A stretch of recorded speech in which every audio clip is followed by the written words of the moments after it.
السلام علیکم ورحمۃ اللہ وبرکاتہ۔ اعوذ باللہ من الشیطان الرجیم، بسم اللہ الرحمن الرحیم۔ رب اشرح لی صدری ویسر لی امری واحلل عقدۃ من لسانی یفقہوا قولی۔ رب زدنی علما، اللہم فقہنا فی الدین۔ آمین۔ کیا حال ہیں آپ سب کے؟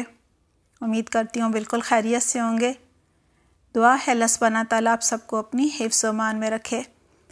ہمارا آج کا ٹاپک ہے 8 ذی الحجۃ یوم الترویہ۔ 8 ذی الحج، اس دن حج شروع ہوتا ہے، حج کا آغاز ہوتا ہے، اور 8 ذی الحج کا نام ہے یوم الترویہ۔ ترویہ کہتے ہیں پانی پلانے کو، سیراب کرنے کو۔ دراصل 8 ذی الحج کو عربوں کے ہاں حاجی اپنے اونٹوں کو پانی پلا کر خوب اچھی طرح سیراب کیا کرتے تھے، کیونکہ اب حج کی تیاری ہوتی تھی، حج کا آغاز ہو رہا ہوتا تھا۔ یہی وجہ ہے کہ اس کا نام یوم الترویہ آج تک پڑ گیا ہے۔ تھوڑا سا ہم دیکھ لیتے ہیں کہ اس دن ہوتا کیا ہے، پھر انشاءاللہ ہم احادیث دیکھیں گے۔ 8 ذی الحج یعنی یوم الترویہ کو حج کے لیے احرام اپنی رہائش گاہ سے باندھا جاتا ہے۔ حاجی خواہ وہ مکہ شہر کا رہنے والا ہو یا اس کے قرب و جوار میں رہائش پذیر ہو یا مینا میں ہو، جہاں بھی ہو وہ احرام باندھ کر مینا جانے سے پہلے فوراً طواف کرنے کی ضرورت نہیں ہے۔ احرام باندھے گا، نیت کرے گا، تلبیہ کہنے میں خود کو مشغول رکھے گا، اور مرد حضرات وقتاً فوقتاً بلند آواز میں تلبیہ کہیں گے، اور اس طرح 8 ذی الحج کو یعنی یوم الترویہ کو احرام پہن کر حاجی جو ہیں وہ مینا پہنچ جائیں گے۔ افضل یہ ہے کہ زوال آفتاب سے پہلے مینا کی طرف وہ نکل آئے، اور پھر مینا میں ظہر کی، عصر کی، مغرب کی اور عشاء کی نمازیں پڑھیں، وہاں رات گزاریں، اور اگلے دن یعنی 9 ذی الحج کو فجر کی نماز بھی وہاں ادا کریں، یعنی 5 نمازیں جو ہیں یہ قصر وہاں ادا کرنی ہیں۔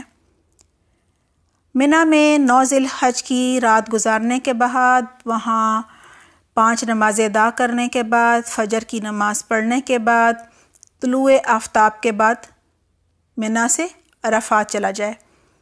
ایک اور چیز جو ہے وہ بھی سمجھنے کی ہے کہ مینا میں 8 ذی الحج کو 4 نمازیں پڑھنا اور وہاں رات گزارنا 9 ذی الحج والی، اور پھر 9 ذی الحج کی صبح میں فجر کی نماز پڑھنا، یہ سب سنت ہے، واجب نہیں۔ آئیے اب حدیث کی روشنی میں دیکھتے ہیں۔ پہلی حدیث ہے، عمرہ ادا کرنے کے بعد احرام کھولنے والی بیرونی حجاج یعنی متمتی یعنی حج تمتع کرنے والے نیز میقات کے اندر رہائش پذیر حج کے خواہش مند جو حضرات ہیں، سب 8 ذی الحج کو اپنی رہائش گاہ سے احرام باندھیں گے۔ عن ابن عباس رضی اللہ عنہما قال وقت رسول اللہ صلی اللہ علیہ وسلم فمن كان دونهن فمن أهله وكذا فكذلك حتى أهل مكة يحلون منها، رواه مسلم۔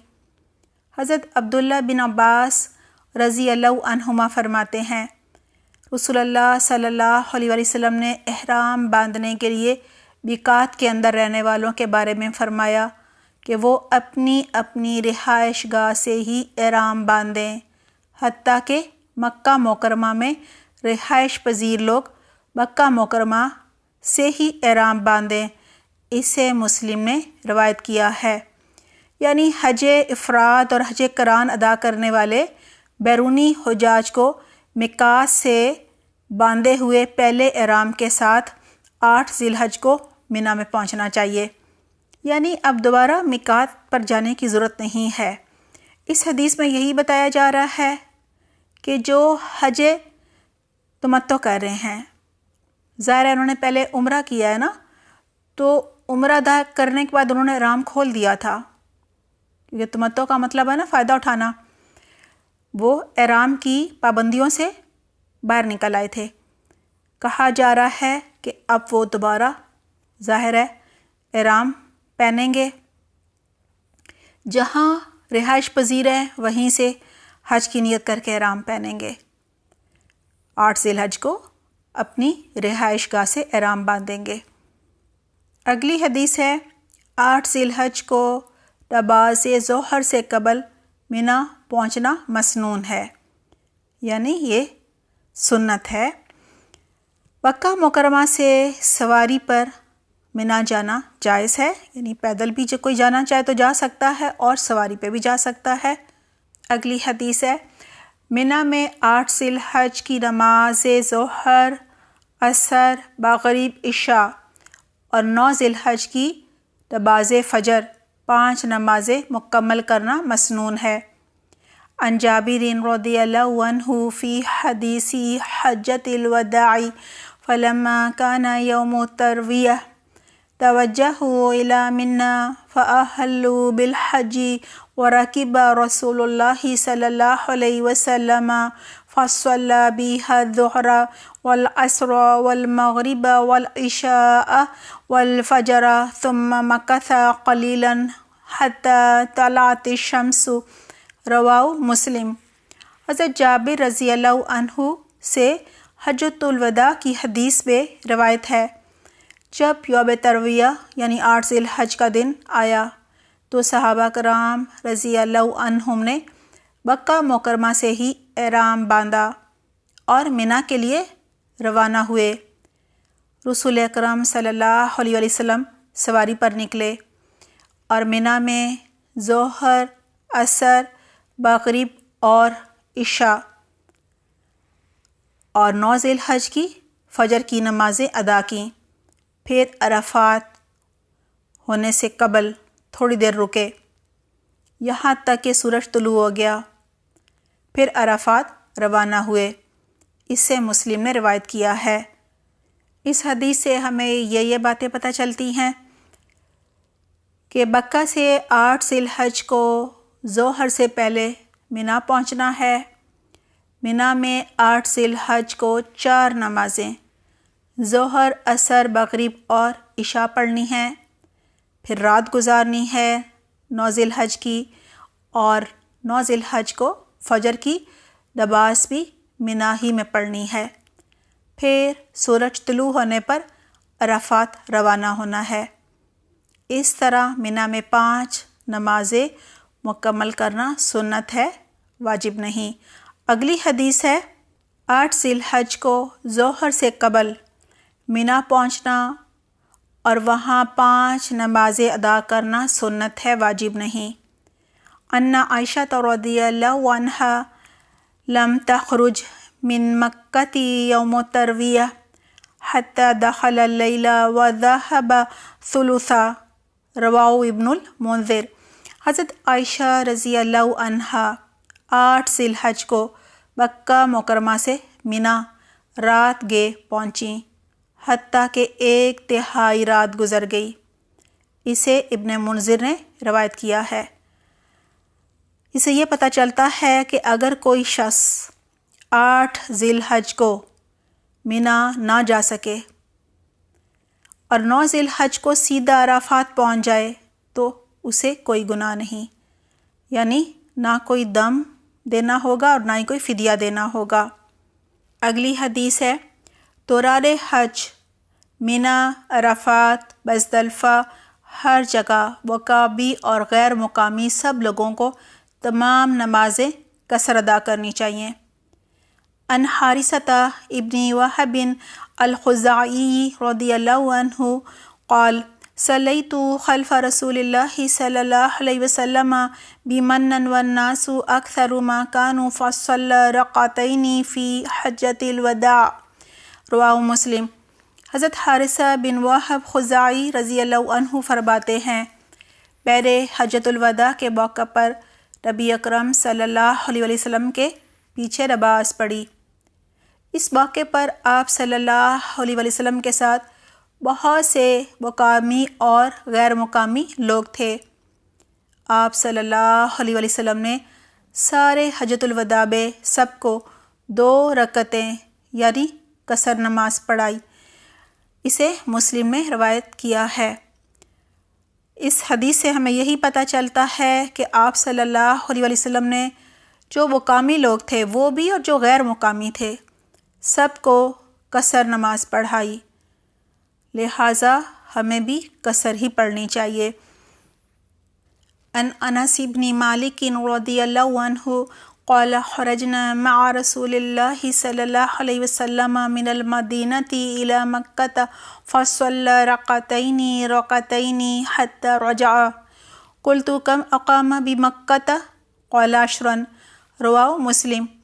حضرت انس بن مالک رضی اللہ عنہ فرماتے ہیں کہ ہم رسول اللہ صلی اللہ علیہ وسلم کے ساتھ حج کے لیے مدینہ سے مکہ کے لیے نکلے تو اس تمام عرصے میں 2 رکعتیں ادا کرتے رہے یہاں تک کہ مدینہ واپس پہنچ گئے۔ راوی نے پوچھا کہ آپ مکہ میں کتنے دن ٹھہرے؟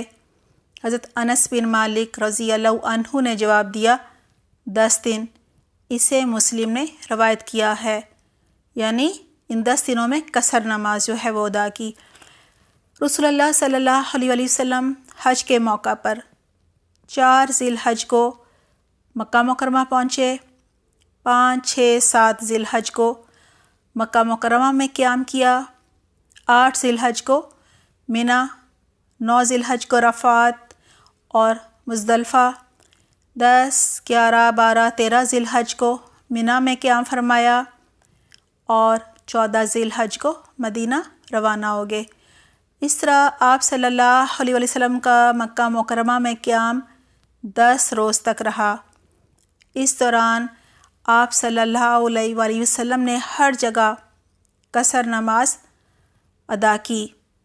اگلی حدیث ہے، دوران حج منی، عرفات اور مزدلفہ کسی بھی جگہ نبی اکرم صلی اللہ علیہ وسلم کا مقامی لوگوں کو پوری نماز ادا کرنے کا حکم دینا کسی حدیث سے ثابت نہیں، یعنی وہاں کے جو مقامی لوگ تھے وہ تو ظاہر ہے قصر نہ بھی پڑھیں کیونکہ وہ تو وہیں پہ رہتے ہیں، لیکن آپ صلی اللہ علیہ وسلم نے سب کو قصر نمازی پڑھائی۔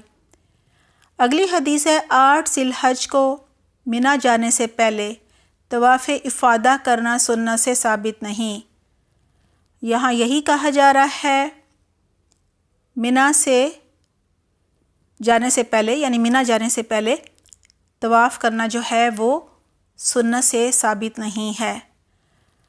ایسا بھی ہوتا ہے کہ کچھ جو گروپس ہیں وہ جو اس گروپ میں شامل ہوتے ہیں ان کو کرواتے ہیں، تو وہ الگ بات ہے، ظاہر ہے پھر وہ کرتے ہی ہیں، ویسے سنت سے ثابت نہیں ہے۔